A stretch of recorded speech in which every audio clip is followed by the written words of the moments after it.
ज़िंदगी में एक वाक़या देखा। एक अमीर घर में चोरी हो गई। मुलाजिम को इतना मारा कि वो चारपाई पे पड़ गया। पुलिस वालों से इतनी मार पड़वाई गई कि वो बेचारा चारपाई पे पड़ गया। और फिर वो इतना बीमार हुआ और कुछ दिनों के बाद पता चल गया कि चोर तो अपना बेटा है उनका। फिर उसका इंतकाल हो गया। अब वो सेठ साहब और घर वाले आके ना मरने वाले के कान में माफ़िया मांग रहे हैं, कान में। तो मैंने उनसे फिर कहा था कि ये तो अब चला गया है, तुम्हारा जोर चलता था ना, तो तुमने कानून खरीदा और तुमने इसे जितना हो सका तुमने इसे मार पड़वाई। तुम्हारे पास जो अदालतें थी तुमने वहाँ कार्रवाई की। अब एक अदालत क़यामत के दिन लगेगी। ये कमज़ोर था ना, कुछ कर नहीं सका।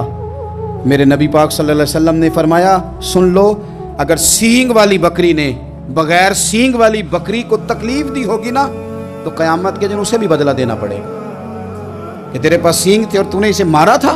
वो खातून अर्ज़ करती है सैयदा आयशा की खिदमत में कि मुझे बड़ा मारा, मुझे तकलीफ दी।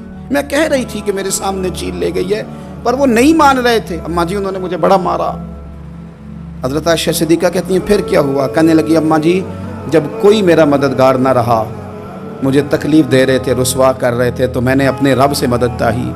मेरे रब की तरफ मैंने तवज्जो की। मैंने कहा मालिक अब तू ही मेरा मददगार है।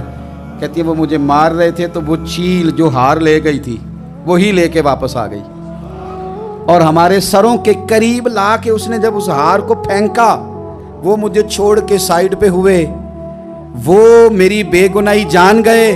लेकिन आपको बताऊं, उस दिन से मेरा अपने रब पर यकीन और बढ़ गया।